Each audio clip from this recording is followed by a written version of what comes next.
Welcome to my YouTube channel. I hope all of you are fine. Let's begin. স্নেহের শিক্ষার্থীরা, আজকে আমি তোমাদের কাছে রাসায়নিক বিক্রিয়ার একটা টেকনিক শেখাবো যাতে সহজে বিক্রিয়াটা তোমরা ইকুয়েশন অর্থাৎ ব্যালেন্স করতে পারো, দুদিকে সমতা বিধান করতে পারো। দেখো, কপারের সঙ্গে নাইট্রিক অ্যাসিডের তিন রকমের বিক্রিয়া হয়। প্রথম ক্ষেত্রে দেখো কপার নাইট্রেট, নাইট্রোজেন ডাইঅক্সাইড এবং জল হচ্ছে। দ্বিতীয় ক্ষেত্রে দেখো একই জিনিস আছে, অর্থাৎ কপারের সঙ্গে নাইট্রিক অ্যাসিডের বিক্রিয়া কপার নাইট্রেট, এক্ষেত্রে কিন্তু নাইট্রিক অক্সাইড এবং জল উৎপন্ন হয়েছে। তৃতীয় ক্ষেত্রে দেখো কপারের সঙ্গে একই রকম নাইট্রিক অ্যাসিডের বিক্রিয়ায় কপার নাইট্রেট, এক্ষেত্রে নাইট্রাস অক্সাইড এবং জল উৎপন্ন হচ্ছে।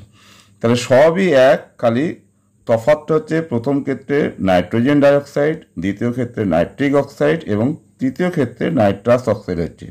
তাহলে এরকম ধরনের ব্যালেন্স আমি কিভাবে সহজেই মনে রাখতে পারবো? টেকনিকটা আর কিছুই নয়, ট্রিক্সটা হচ্ছে 1-4 ডাই নাইট্রোজেন ডাইঅক্সাইড, 3-8 ইক নাইট্রিক অক্সাইড এবং 4-10 আস অর্থাৎ নাইট্রাস অক্সাইড। ব্যাপারটা হলো এরকম, 1-4 ডাই অর্থাৎ যেখানে দেখো নাইট্রোজেন ডাইঅক্সাইড উৎপন্ন হয়েছে, সেক্ষেত্রে কপারে 1, নাইট্রিক অ্যাসিডে 4 বসিয়ে ডান দিকটা মেলাও। দেখো এখানে 2 দিয়েছি, জলে 2 দিয়েছি, ফলে সমতা বিধান হয়ে গেল।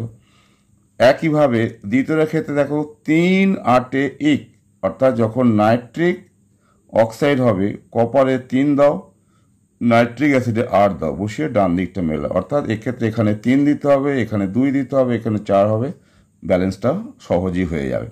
একইভাবে দেখো 4-10 আস নাইট্রাস অক্সাইড যখন হবে কপারে 4 দাও, নাইট্রিক অ্যাসিডে 10 দাও, ফলে এখানে 4, এখানে কিছু দেবার দরকার নেই, আর এখানে 5 দিলেই মিলে যাচ্ছে। তাহলে তুমি যদি দেখো যে বাঁদিকের ক্ষেত্রে এই 1-4, 3-8, 4-10 এইভাবে যদি তোমরা দাও, তাহলে এই বাঁদিকটা দেখে সহজেই ডান দিকের ব্যালেন্সটা করা যাবে।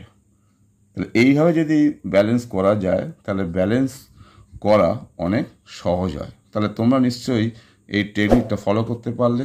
এভাবে আরও অনেক রাসায়নিক বিক্রিয়া আছে, এরকম বিভিন্ন রকম টেকনিক ফলো করে করা যায়। ওকে।